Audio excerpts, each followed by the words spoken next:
We're back. Happy Valentine's Day. Happy Valentine's Day. I feel like this episode is special because it ties in really well with kind of what the meaning of Valentine's Day should be. Which is all about connection, authentic connection. And we are chatting specifically about a guest that made her entire career about connection, more specifically networking in the sense of connection. But we recently had on Shaena Harrison, and she is a professional wing woman. I bet you haven't heard that job title before. So Ashley, why don't you explain what that is? From my understanding, what Shaena does is actually she gets hired to go to events or to represent a company or come with a company to maybe a networking event, maybe a conference, maybe it's something completely outside the box. And she helps facilitate conversations on behalf of that company. So I think it's kind of similar to what I did when I came along to the Pavilion event with you and the Commsor team in Nashville, where I don't technically work for Commsor, but I hung out at the booth. I pulled people in. I was able to speak the story a little bit and just kind of creating those connections, even though you're not necessarily an employee of the company. Yeah, I think it's really cool because there's a lot of talk about how your network is your net worth right now. And everyone knows this statement. We know it's true, but there's not a whole lot of concrete careers or jobs or products that help you define that or make it a reality. And Shaena has taken it into her own hands and actually making it into a business opportunity of like, okay, I know that I can help this founder, this company, this CXO expand their network and build all these connections. It's going to lead to revenue for their business in some sort of way. And she's the first that I've spoken to or heard of that's actually making this into a business from the career perspective. And obviously I resonate with it because Commsor is the first to kind of build products to productize this concept. So the combination of the two is a really interesting conversation. And I don't know if we talked about this in the episode, but we definitely talked to Shaena a little bit on the side before and after about how different personality types might lend themselves to this kind of a role.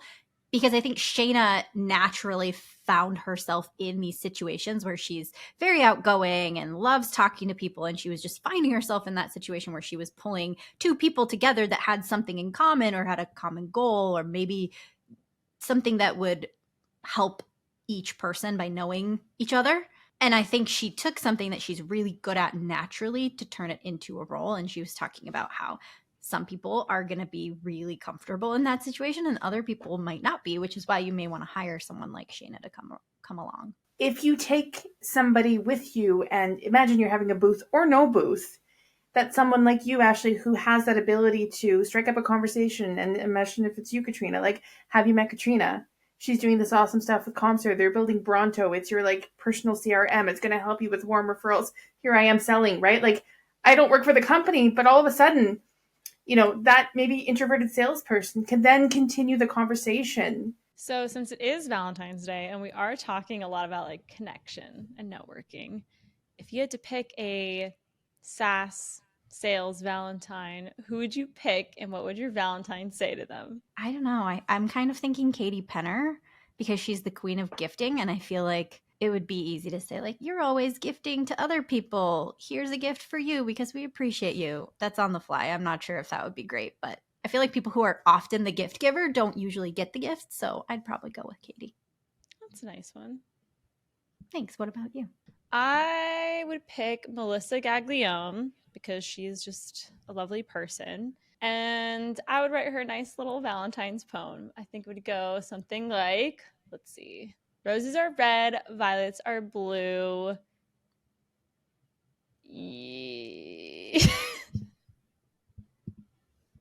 Video is great and it looks good on you? Sure. Or you could just send her pasta because she likes pasta. Yeah.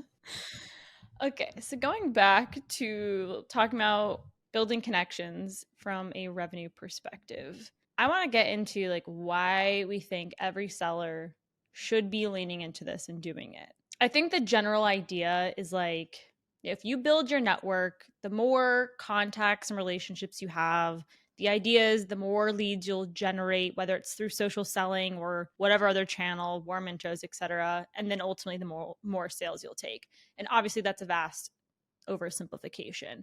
But I have personally found that it is true, right? The more I start to lean into getting to know people that are in my space, my industry, the more opportunities and doors get open for me when I give to them as well. It is definitely a longer term investment, I think, or strategy than I think the typical sales motion is. But I think it's worth it. And I also think that's what makes the best sellers stand out from good sellers. Yeah.